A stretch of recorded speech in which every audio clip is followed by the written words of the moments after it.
ఇప్పుడు 5వ నామం దగ్గరికి వెళ్దాం నాన్న. ఇప్పుడు అమ్మవారు 5వ గుప్త నామంలో ఏంటి? ఉద్యుక్త క్రమ. ఉద్యుక్త ప్లస్ క్రమ. క్రమ అంటే సంసిద్ధమైన క్రమము కలది, జాగృత కుండలిని అని అర్థం. అంటే సంసిద్ధమైన క్రమము. ఆమె గనక జాగృతం అయింది అంటే అది ఎలా ఉంది? సంసిద్ధంగా ఉంది. అది ఎలా వెళుతోంది అంటే క్రమముగా వెళుతోంది. సృష్టి అలానే వచ్చింది, చివరికి లయము కూడా ఆ క్రమ పద్ధతిలోనే వెళుతోంది అని. నీవు కూడా పుట్టటము కూడా క్రమ పద్ధతిగానే పుట్టావు. అలానే నువ్వు యోగము చేస్తే, ధ్యానము చేస్తే అదే నీలో ఉన్న జాగ్రత్త కుండలిని అదే క్రమములో ధ్యానము, యోగము, లయాన్ని పొందుతోందని. అదే క్రమములో అంటే దానికి అడ్డదారులు లేవని. అది ఉద్యుత్క్రమ అంటే దాని అర్థం అదనమాట. సృష్టి కూడా అలానే జరిగింది, ఆర్డర్గా జరిగిందమ్మా. పికిలి కాదు బ్రహ్మ పర్యంతము కూడా ఎవరిని ఏ ఏ స్థానాల్లో ఉంచాలో అనేది అదే క్రమము. మానవులు స్వర్గంలో ఉండలేవు, స్వర్గవాసులు భూమి మీద ఉండలేరుగా. ఎవరి స్థితులు వాళ్ళది. క్రమము అంటారు. ఉద్యుత్క్రమము, సృష్టి ఇలా ఉండాలి అని ఆవిడ భావించింది. అలానే లయము కూడా ఈ క్రమములోనే తనలో కలిసిపోవాలని ఒక ఉద్యుత్క్రమ అంటే అదనమాట. అలా కలుపుకుంటుందని, ఆవిడ ఇష్టం వచ్చినట్టు కలుపుకోదు అని. ఏమా 6వ గుప్త నామము మహత.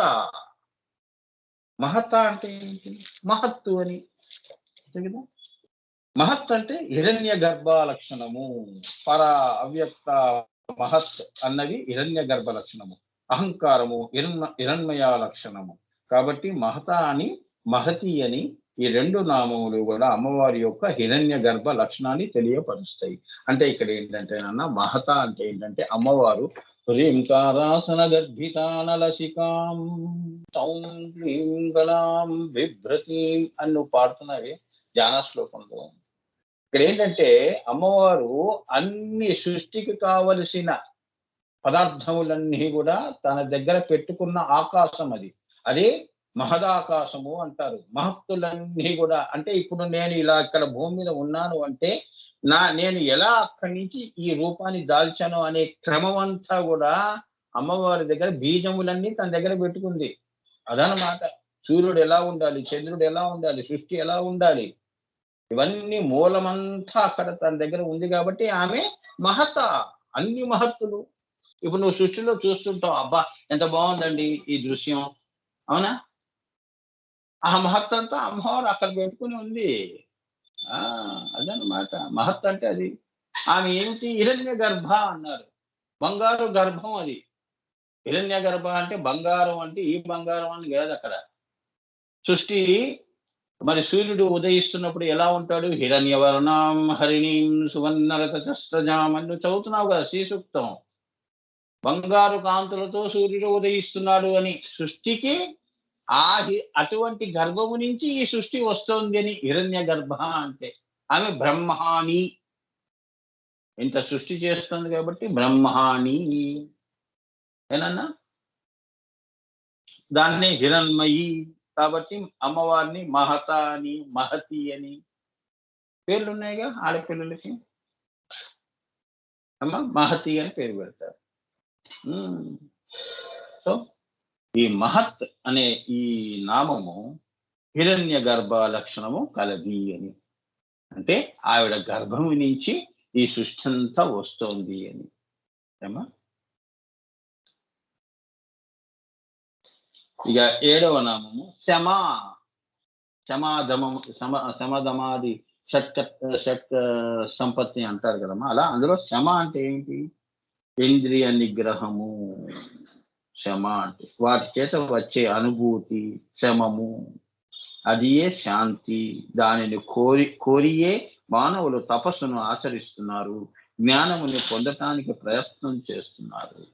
అది జీవితాల్లో అమ్మా శమ దమాది శక్త సంపత్తి అన్నారు. నీకు నిగ్రహము అనేది ఉంది అనుకో, ఇంద్రియ నిగ్రహము కానీ చంచల చాపల్యమైన బుద్ధి లేకుండా. నిగ్రహము అనేది ఏంటంటేనన్నా ఆ నిగ్రహం వలన హ్మ్, ఓర్పు వలన, సహనం వలన హ్మ్, ఏమొస్తోంది? శాంతి వస్తుంది. ఇది మన జీవితాల్లో గూడా రోజు ఇంట్లో గాని, సంసారంలో గాని, బయట గాని, వ్యవహారాల్లో గాని కొద్దిగా ఓర్పుగా ఉందామే. పనయిపోతున్నప్పుడు ఎందుకు ఊరికే మాట గట్టిగా అరవటం. మన దగ్గర అని అంతే గదా! ఇప్పుడు టికెట్ దగ్గర గాని, ఎక్కడైనా కూడా కొద్దిగా నిగ్రహంగా ఉన్నాం అనుకో, ఆ టికెట్ ఇచ్చే వాళ్ళ దగ్గర ఎందుకు గొడవలు చేసుకోవటం? ఓర్పుగా ఉంటే, "అమ్మ ఇదిగో అమ్మ నీ టికెట్ తీసుకెళ్ళు." అబ్బా! శాంతిగా ఉందిరా బాబు. వాడు ఎంత చిరాకు పడినా మనకెందుకురా బాబు. నువ్వు కూడా చిరాకు పడ్డావనుకో ఏమైనా అశాంతి. ఇంకో వ్యవహారాల్లో గాని, జీవితాల్లో గాని ఎక్కడైనా గూడా నీకు నిగ్రహం అనేది ఉండాలి. ధ్యానంలో గాని, యోగంలో గాని, లయంలో గాని. ఈ రోజుల్లో 10 రోజులు మెడిటేషన్ చేయంగానే నాకేం అనుభూతులు రావట్లేదండి అనుకుంటా. నిగ్రహమే లేదు. ధ్యానం మీద సరైన అవగాహనే లేదు. కానీ ధ్యానం గురించి మాట్లాడతాం. ధ్యానం ఎలా వస్తుంది? దానికి నేను కావాల్సింది నాకు శమము. అదే పాతంజలి యోగా సూత్రాల్లో నీకు నిగ్రహమే లేదు. ఆయన అదే చెప్తున్నాడు పాతంజలి ఋషి. అది ఉంటే నీకు ధ్యానం అనేది కుదిరితే ధ్యాతులు వెంటనే ధ్యేయం దగ్గర ఆజ్ఞా చక్రం దగ్గరికి వెళ్తావు. కొద్దిగా నిగ్రహంగా ఉండు అంటారు. ధ్యానం అంటే ఏంటి? నిగ్రహం. యోగము అంటే ఏంటి? నిగ్రహంగా చేసేది. ఓర్పుగా చేసేది. అంతే కదా! పూజ ఎలా చేస్తావు? వ్రతాలు ఎలా చేసుకుంటారు ఆడవాళ్ళు పాపం. పొద్దున్న 4 గంటలకు లేస్తే వ్రతం ఎప్పుడో 1 గంటకు అవుతుంది. అవునా? పాపం వాళ్ళెన్ని అవస్థలు పడతారో ఒక వ్రతం చేయాలి. గౌరీ వ్రతం గాని, ఇంకేదైనా వ్రతాలు ఆ! నిత్య సంతోషిని వ్రతాలు గాని, పాపం ముత్తైదువులు వచ్చినప్పుడు చిరాకు పడతారా? నిగ్రహం కోల్పోతే ఎలా? అవునా? చక్కగా చేశావనుకో శాంతిగా ఉంటుంది. నేను చాలా చక్కగా చేసుకున్నానండి అని పక్కింటి ఆవిడ దగ్గరికెళ్లి చెప్తుంది. అదే శాంతి. చూసావా? అదే నువ్వు అంత కష్టపడి చివరికి హ్మ్, నిగ్రహం కోల్పోయావనుకో ఏమవుతుంది? అది చెప్తున్నా. ఆవిడేంటి అమ్మవారు క్షమ. అందుకే ఈ శాంతిని ఈ నిగ్రహము, శమ వాటి చేత వచ్చే అనుభూతి శమము. దానివల్ల నీకు ఏంటి అనుభూతి వస్తుంది? శమము అంటే శాంతి వస్తుంది స్వామి. హ్మ్. చాలా మంది ధ్యానం చేసిన తర్వాత ఎలా ఉంది అంటే, అబ్బా! చాలా శాంతిగా, ప్రశాంతంగా, ఫ్రెష్‌గా ఉంది స్వామి అంటారు. అవునా? అదే శాంతి అంటే. అదే శమము. టెన్షన్ ఉందనుకో, ఆలోచనలన్నీ శమం ఎప్పుడవుతాయి? పనయిపోగానే హమ్మయ్య! అనొచ్చి ఇంట్లో స్థిమితంగా కూర్చుంటాం. అవునా? పొద్దున్నుంచి సాయంత్రం దాకా కష్టపడి ఇంటికి రాంగానే ఒక్కసారి కాళ్ళు విదిలించుకొని అలా పడిపోతాం. శాంతిగా ఉంటాం. అది శమము అంటే అదనమాట. ఈ శమము అందుకే ఓం శాంతి, శాంతి, శాంతి అని మంత్రాల్లో చెప్తూ ఉంటారు. ముందు నీకొక శాంతి, తర్వాత లోక శాంతి, తర్వాత అమ్మవారిచ్చే శాంతి. నిర్వికల్ప సమాధి. అంతేగా? 3 శాంతులు. ఆ తల్లి అనుగ్రహమే నీకు శాంతి. గురు కటాక్షమే నీకు శాంతి. ఏమ్మా! అందుకే 3 సార్లు ఓం శాంతి, శాంతి, శాంతి. అమ్మా! సో, ఈ రకంగా మనం అమ్మవారు క్షమ అవుతోంది అని చెప్తున్నారు. ఆ తల్లి అలా ఇస్తుంది మరి. ఈ నామంలో ఇన్ని వరాలు నీకిస్తుంది. ఎన్ని వరాలు ఇస్తుంది? దగ్గర దగ్గర 10 వరాలు ఇస్తుంది. నువ్వు ఒక్క నామం గనుక నువ్వు చక్కగా చేశావంటే 108 హ్మ్. ఇదిగోరా నీకు 10 వరాలు ఇస్తున్నాను. ఏమిటి 10 వరాలు నీకిచ్చింది అమ్మవారు? శక్తి విక్రమ అనే ఒక వరం ఇచ్చేసింది. హర్షిత అనే ఒక వరం ఇచ్చేసింది. చకవన నువ్వురా. నీకు ఏ కాలము గూడా నిన్ను బాధించదు. అలానే మహర్షిక అవుతావురా నా దయతో. ఉద్యుక్రమ అవుతావు. తర్వాత మహత్ అవుతావు నువ్వు. ఇవన్నీ వరాలు తీసుకో అంటోంది. శ్రమ అంటే ఇది గూడా తీసుకో అంటోంది. హ్మ్. సో, ఇన్ని వరాలు మరి అమ్మవారు ఇస్తోందిగా. ఇప్పటికి ఎన్ని వరాలు మనం పొందాం? 72 నామాల్లో అనంతమైన వరాలు కురిపిస్తోంది. ఇదే అమ్మవారు కురిపించే అందుకే అరుణాం కరుణాతరంగితాక్షిం అంటే ఆవిడ ఇచ్చేవి మనకు కనిపించవు. ఏమ్మా! ఆమె ఇచ్చేవి మనం జీవ దృష్టితో మనకి కనిపించవు.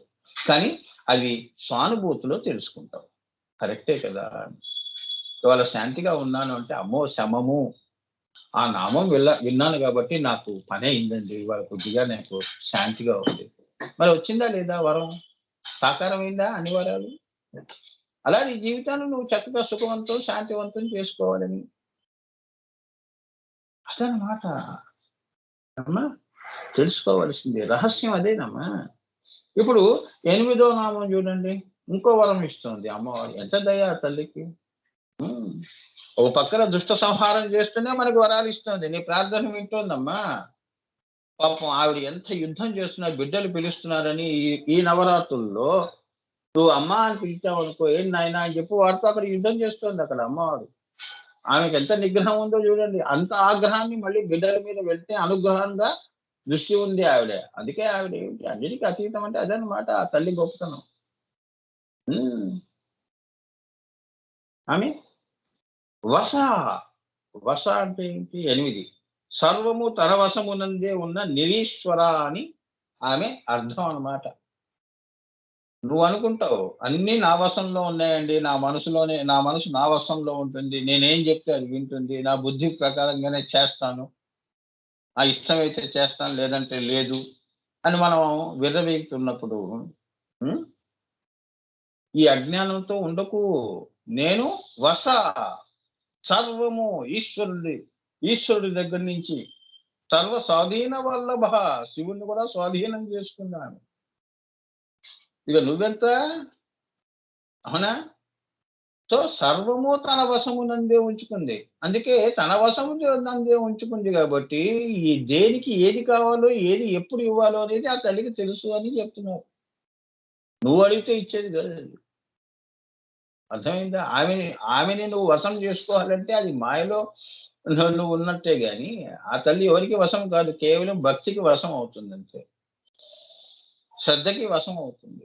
గురువు ఎక్కడ సంతోషిస్తాడు? నీ యొక్క నమ్మకం, నీ విశ్వాసం, నువ్వు చేసిన సేవ. అవునా? దేనికి వశం అవుతాడు. అంతేగాని జ్ఞానానికి, ఆ, అహంకారానికి అమ్మవారు లొంగదు. అహంకా అహంకరించిన వాళ్ళని ఇప్పుడే చెప్పాను కదా. ఇగో వాళ్ళు ఏం చేస్తుంది, మహిషాసురుడిని అక్కడ వధిస్తోంది. ఇక్కడ నువ్వేమిటి అమ్మవారి వశంలో నేను ఉన్నాను అమ్మ అని పిలిచావు జాలిగా.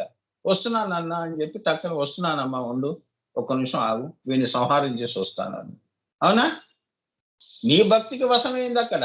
నీ ప్రార్థన ఇంత నవరాత్రుల్లో కూడా ఆమె అంత కోపంగా ఉన్నా అనుగ్రహానికి ఆగ్రహం రెండు కూడా సమపాళ్లలో ఆమె మెయింటైన్ చేయగలుస్తుంది, బ్యాలెన్స్ చేస్తుందని. అవసరమైతే లేదు అంటే రెండింటికి అతీతంగా వెళ్ళిపోతుంది ఉల్లలితగా. ఆ మహిషుడు అంటే ఏమిటి?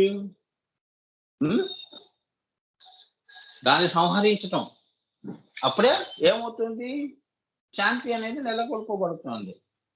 అదనమాట. అది విశ్వశాంతి, లోకశాంతి అంటారు. అలానే ఆ మహిషి అనేది ఏంటంటే మనలో ఆ మనస్సే మహిషి. ఆ మనసును కనుక అమనస్కం చేసావు అంటే నువ్వు జయించావు, నిన్ను నువ్వు జయించావు అని నువ్వు చెప్పుకోవచ్చు. నువ్వే విజయలక్ష్మివి నువ్వే, కనకదుర్గవి నువ్వే. ఆ అందుకే నువ్వు దేవతగా ఉంటావు. ఏమ్మా, అర్థమైందా? జీవంతో కూడుకున్న దేవత కాదు. అందుకే నడిచే దేవత అండి ఆమె అంటారు. తనను తాను జయించుకుంది. మనం ఏం చేయాలి? మనని మనం జయించుకోమని చెప్తోంది. ఆమె ఏం చేస్తోంది? ఆ బయట దృష్టిలో ఈ దుష్ట సంహారం అనేది చేస్తూ నీ శాంతికి సహకరిస్తోంది అని. అవునా? నువ్వు కోరుకున్నది కూడా ఆ శాంతియే. మరి నీకు ఈ శాంతి ఇవ్వాలంటే బయట ప్రపంచంలో ఉన్న అశాంతిని తొలగిస్తేనే కదా నీకు సర్వము శాంతిగా కనిపిస్తుంది. అందుకే నేను ఆమె 2 రకాలుగా పనిచేస్తుంది. అవునా? అది తెలుసుకోవాలమ్మా. అది అమ్మవారు దశభుజి అంటే 10 పనులు చేస్తుంది ఆమె. అర్థమైందా? అంటే 10 చేతులు ఉన్నాయని కాదు. సర్వము తన వశమైందే ఉందంటే ఆమె సంకల్పం చేస్తుంది. ఇప్పుడు నువ్వు ఉన్నావు అనుకో, ఒకటి కోరావు అనుకో, టక్కన ఆవిడికి తెలిసిపోతుంది. మన గోటి మీద చీమ పాకుతున్నప్పుడు ఎలా తెలుస్తుంది? ఆ మన బుర్రేమో ఎక్కడో తల మీద ఉంది, ఎక్కడో కింద గోరు మీద చీమ పాకుతోంది అంటే టక్కన తెలుస్తాం చీమ ఉందని. అలానే అమ్మవారికి సర్వ సృష్టి కూడా ఆమె అన్ని తన వశంలో పెట్టుకుంటుంది. ఎవరు ఏం ఆలోచన చేస్తున్నారు, ఎవరు ఏం కోరుతున్నారు అన్ని కూడా ఆమెకి ఆన్ రికార్డ్ లో ఉంటుంది అని. నీకు ఈ జన్మకి రాదే, ఇది వచ్చే జన్మకు వస్తుంది. కొద్దిగా ఓపిక పట్టు, నన్ను నమ్ముకో, భక్తిగా ఉండు, గురు సేవ చేసుకో, నీకు మంచి ఉత్తమమైన జన్మ ఇస్తానులే, అప్పుడు వద్దుగా లే నాలోకి. ఆవిడేమిటి? ఉన్మేషి నిమిషోత్పన్న, ఆవిడ శకవన. నా కాలంలో నీ కాలం ఎంతే, ఒక జన్మ ఏముంది అంటుంది. అర్థమైందమ్మా? అందుకే మనకి ఎన్ని జన్మలు పడుతున్నాయి అమ్మవారిలో లయంగా అవుతాయి. మరి ఇవన్నీ అమ్మవారు ఏం చేస్తోంది? బయట నుంచి మనకి శిక్షణ, బోధన చేసి మనని సంస్కరించి తన వైపు రప్పించుకుంటోంది. ప్రచోదయాత్. నా మార్గంలో అమ్మ మార్గంలో వెళ్ళిపోతున్నాం మనం. ఇదే కాశీ ప్రయాణం. మహాకాశీ అన్నమాట ఇది. ఇంక మళ్ళీ రాము వెనక్కి. కాశీ అంటే ఏమిటి? ఈ శరీరం మళ్ళీ వెనక్కి రాదని, అమ్మ దగ్గరికెళ్తే ఆత్మ రాదని, ఈ ఆత్మ కూడా ఆవిడలో కలిసిపోతుంది అని. అది మహాకాశి. మూడో కన్ను నుంచి చేసే ప్రస్థానం అంతా కూడా కిందకొచ్చేది కాదు అంటే అర్థం ఇదనమాట. అవునా? ఇక్కడ ఏంటంటే అర్థం వాడు కాశీలో ఆ! వెళ్ళాడు అంటే ఏమిటి? మళ్ళీ రాడు అంటే ఏంటంటే జన్మరాహిత్యము అని స్థూలంగా వీళ్ళు ఇలా తృప్తి పడుతూ ఉంటారు. యోగులకి అది అసలైన కాశీ. ఆత్మని ప్రస్థానం చేయించడం క్రియాయోగంగా, ధ్యానంగా. అదన్నమాట. ఓకే. 9వ నామం నాన్న తాండవ హర్షిత. ఆమె ఎవరు? తాండవ హర్షిత. శివతాండవం చేస్తుంటాడు. గురువుగారు హలేబీడు అనే పుస్తకంలో అది సాహిత్య అకాడమీ అవార్డు ఆంధ్రప్రదేశ్ గవర్నమెంట్ అప్పుడు విభజన జరగక పూర్వం 1975 అనుకుంటా. I do pretty well remember. ఆయనకి వచ్చిందమ్మా సాహిత్య అకాడమీ అవార్డు హలేబీడు అనే పుస్తకానికి. అందులో అన్ని పాటలు కూడా చాలా పేరు మంచి పేరు వచ్చింది. అందులో గురువు గారు కూడా శివపాదము నుంచి నేను శిలనైన కారాదా అని ఆల్ ఇండియా రేడియోస్ లో టీవీల్లో కూడా ఇప్పుడు కూడా మార్పు అవుతూనే ఉంటాయి. సో ఇది ఆ అమ్మవారిని దృష్టిలో పెట్టుకుని ఇది చెప్తున్నానమ్మా. తాండవ హర్షిత అంటే ఏంటంటే అమ్మవారి ఈ క్షణము లేనిదే శివునికి కాలి గజ్జ కూడా కదలదు. అర్థమైందా? అంటే నాదము పుట్టదు అని. అమ్మవారి ఈ క్షణము అంటే ఆవిడ చూపు శివుడి మీద లేదు అంటే ఆయన అలా ఉండిపోతాడు. ఈ క్షణము లేనిదే శివుని కాలి గజ్జ అంటే గజ్జలు కూడా కదలవు, తాండవం చేయలేడు ఆయన. ఆమె ఎప్పుడు అలా చూస్తూ ఉండాలి ఆయన్ని. ఈ క్షణము అంటే అదనమాట. వీక్షిస్తూ ఉంటుంది ఆయన్ని, శివవారిని చూస్తూ ఉంటుంది అన్నమాట. ఆ ఈ క్షణంలోనే ఆయన శివతాండవం చేస్తాడు. అంతేగా? ఇప్పుడు మనం కూడా భూమి మీద ఏమిటోనండి పిల్లలు లేకపోతే ఎలానో బోసిపోయింది ఇల్లంతా, లేదా సంథింగ్ కొత్తగా పెళ్ళైన జంటకి శ్రీవారు లేకపోతే పాపం ఆ పిల్లకి పిచ్చి పడుకుంటుంది, ఆయన ఆఫీస్ ఎప్పుడు అవుతుందో అని ఎదురు చూస్తుంది. ఇట్లా అనమాట ఈ క్షణము. అవునా? సో ఆ శివుడికి ఎలా ఉంటుంది పరిస్థితి కూడా అలానే ఉంది కదా మరి శివుడికి కూడా.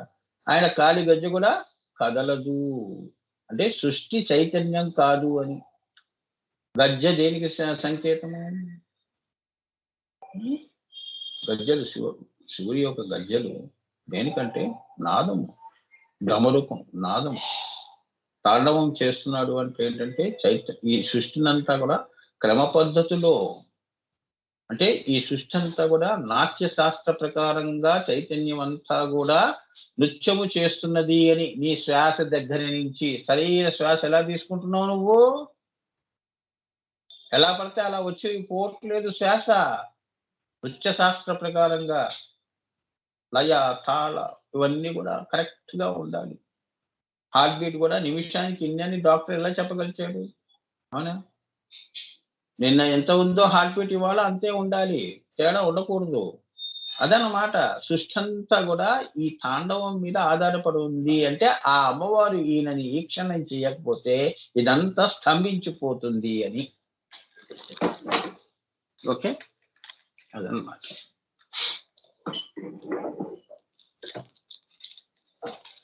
అది చూచి ఆనందించే తల్లి ఎదుటుగా లేకపోతే శివుని యొక్క నాట్యము లేదు. ఆమె ఆనందిస్తూ ఉంటుంది. వారి శ్రీవారు అయ్యవారి నాట్యము శివతాండవం చూసి ఆమె ఆనందంతో ఉన్నప్పుడు ఆయన ఇంకా గొప్పగా చేస్తుంటాడని కొందరు చూడండి. అందుకే ప్రతి మగవాడు వెనుక ఒక ఆడదాని యొక్క, వాడి విజయం వెనుక ఆడది యొక్క సహాయ సహకారాలు, వీక్షణం ఎప్పుడు ఉండాలి అని. అది ఇప్పుడు కూడా భూమి మీద మనం చెప్పుకుంటాంగా. వాళ్ళంత గొప్పగా వచ్చారంటే వాళ్ళ ఇంటి వాళ్ళు ఎంత సహకరించారండి. అవునా? అది భార్య లక్షణం. అంత గొప్పగా సహకరిస్తుంది పాపం. అదన్నమాట ఆడదాని గొప్పతనం. అందుచేత ఆమె తాండవ హర్షిత అయినది. అంటే శివుడు కూడా తాండవం చెయ్యడు, ఆమె ఈక్షణం చేస్తే చేస్తాడు. సో సహజంగా ఏమంటాం, అమ్మో ఈమె ఆయన తాండవాన్ని మెచ్చుకుంటేనే గాని ఈయనకి ఆనందం ఉండదు కాబట్టి ఈమె తాండవ హర్షిత అండి. అంటే సృష్టి అంతా మెచ్చుకుంటోంది అని.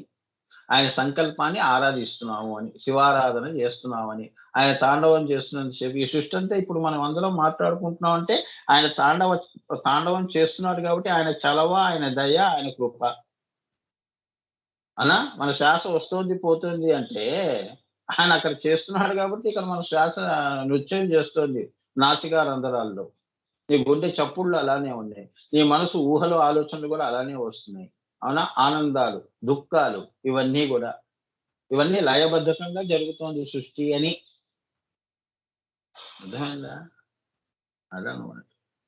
అందుచేత ఆమె తాండవహర్షిత అయినది. ఆయన నాట్యము చేస్తున్నప్పుడు పక్కనే ఈమె కూడా లాస్యము చేయుటయే వారి ఈక్షణము. ఆయన నాట్యం చేస్తే ఈమె లాస్యం చేస్తుంది. ఏమ్మా? వీరిద్దరి శివతాండవంలో ఇద్దరి యొక్క శృతి లయలుగా ఈ 2 ఉంటే పాట. ఆమె సృష్టి రచన చేస్తాడు శివుడు. శివాని సృష్టి రచన చేస్తారు. శ్రీచక్రం అనే దాన్ని చక్కగా వాళ్ళు వారి యొక్క నృత్యము నుంచి ఇది ఉద్భవిస్తుంది శ్రీచక్రము అని. అందుకే ఈ శ్రీచక్రం అంతా కూడా సత్యములు, వేదములు మీద ఆధారపడి ఉంది అని. ఆమెమే ధర్మము మీద ఆధారపడి ఉంది. వారే ధర్మము, వారే ధర్మి. అంతే కదా! మన జీవితాలు కూడా ఇప్పుడు కూడా ధర్మం మీదే ఆధారపడి వెళుతున్నాం మనం. ఏ టైంకి ఎప్పుడు అన్నం తినాలి, ఏ టైంకి అంతే కదా! శ్వాస కూడా ధర్మ ప్రకారంగానే వస్తుంది, వెళ్ళిపోతుంది. ఎవరి పనులు వాళ్ళు ధర్మం మీదనే చేస్తున్నారని 14 లోకాల్లో, ఈ లోకం అనే కాదు 14 లోకాల్లో కూడా ఈ లయ ఇదే లాస్యము, ఆమె లాస్యం ఉంది కాబట్టి ఇక్కడ శృతి లయలు, లాస్యము అమ్మవారు ఉంది. చైతన్యం కూడా అంతే మరి. అమ్మవారు ఆయన చైతన్యమే అమ్మవారు కదా! అది లాస్యము అంటారు. ఆయన తాండవము, సంకల్పము. ఈ 2 చక్కగా సృష్టి చేసినప్పుడు వారు ఆనంద తాండవం చేశారు అని. ఆయనకి ఆనందం వేసింది అని. అమ్మా అదన్నమాట. ఇదియే సమస్త ప్రపంచమునకు ఒక రకమైన ఆరూఢము, ఆధారము. ఇది ఆరూఢము, ఆధారము. సమస్త సృష్టి అన్నారు. పిపిలికాది బ్రహ్మ పర్యంతము అంటే 14 లోకాల్లో కూడా ఇది మనకి ఆధారం. శివతాండవము లేకుండా మనం బ్రతకలేము అని. ఆరూఢము అలానే ఆధారము అని. ఆ ఆరూఢమునే తాండవ హర్షిత అంటారు. ఆరూఢ ఏమంటారు? తాండవ హర్షిత అంటారు. అది తొలగిపోతే ప్రకృతి వైపరీత్యాలు వస్తాయి. ఇప్పుడు మీరు చూస్తున్నారు కదా, అమ్మో దేవుడికి కోపం వచ్చిందా అంటున్నాం కదా. అంటే ఆయనకి ఆగ్రహం వచ్చిందనుకో ప్రకృతి వైపరీత్యాలు ఎలా వస్తాయి? తుఫాన్లు, హుద్హుద్ తుఫాన్లు, సునామీలు, ఇప్పుడు ఈ ప్రకృతిలో ఇప్పుడు కరోనాలు, ఇవన్నీ ప్రకృతికి వైపరీత్యాలు. లయ తప్పిందని, ఆయనకు ఆగ్రహం వచ్చిందని, దేవుడికి కోపం వచ్చిందో అని అనుకుంటాం మనం. అది నాన్న. ఇంకొక నామం చెప్తానన్న, అక్కడికి ఈ నామం అయిపోతుందమ్మా. రేపటి నుంచి మనం 73వ నామంలోకి వెళ్తాం. తల్లి నవధ ఆఖరిది నామం అన్న, 10వ నామం. ఇది 10వ వరం మనకి అమ్మవారు దయతో గురువులు ఇస్తున్నది. నవధ అంటే ఏంటి? 9 యోనులు కలది అని, నవధాని అయి ఉన్నది అని. అవధాని, నవధాని. ఏమే నవధాని, శ్రీచక్రము స్వరూపిణి అని అర్థం. ఈ శ్రీచక్రంలో 9 నవయోనులు ఉన్నాయి అని. 9 యోనులు అంతే కదా. ఓం భూ, ఓం భువ, ఓం శువ, ఓం మహ, ఓం అన్ని లోకాలకి కూడా ద్వారాలు ఉన్నాయి కదా.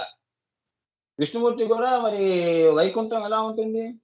శాంతాకారం భుజగశయనం అని ఉంది కదమ్మా. ఒక్కొక్క తలుపులు తెరుచుకోవటం అనమాట. నవయోనులు అంటే అదనమాట. సృష్టి కూడా 9 యోనులతో ఉన్నది. మనకు కూడా నవరంధ్రాలే ఉంటాయి. ఎలా? నవ అంటే అది. నవో నవో భవతి అన్నారు వేదం. ఈ 9 ద్వారాలు ఉన్నదే నవధ అంటారు. ఆమె పేరు నవధ. ఇది కూడా కొత్త పెట్టుకోవచ్చు పిల్లలకి. ఈ నామములో ఉన్న రహస్యము కుండలిని ప్రస్థానము. ఇక్కడ కొద్దిగా మన క్రియాయోగం ఉంటుంది కాబట్టి ఈ నవదలోని ఈ నామంలో మనం కొద్దిగా క్రియాయోగం కూడా తెలుసుకోవాలి. బండము అంటే ఇంద్రియ గ్రామము. బండాసుర వధోద్యుక్త శక్తి సేన వ్యక్తి అని మనం నామం చెప్పుకుంటున్నాం కదా. ఈ బండము అంటే మన శరీరము అని, అంటే ఇంద్రియ గ్రామములు అని. అన్ని ఇంద్రియాలు ఉన్నాయి కదా. అంటే పంచదశి అని 15 చైతన్యావస్థలు ఉన్నాయి కదమ్మా మనకి. జాగ్రత్త, స్వప్న, సుషుప్తి, తుర్య. ఇది పంచదశి శరీరము. ఈ ఇంద్రియ గ్రామము బండాసురుడు. అనగా చైతన్య వృత్తులు, క్రియలు, సంకల్పములు అని పంచ కర్మేంద్రియ, పంచ జ్ఞానేంద్రియ, పంచ తన్మాత్రల యొక్క సమస్తము భండము లేక ఇంద్రియ గ్రామము అంటారు. ఇన్ని నీ శరీరంలో ఉన్నాయి. ఏమిటవి? నీవు చేసే పనులు, నువ్వు చేసే వృత్తులు, నువ్వు అనుకుంటున్న, నువ్వు చేస్తున్న సంకల్పములు.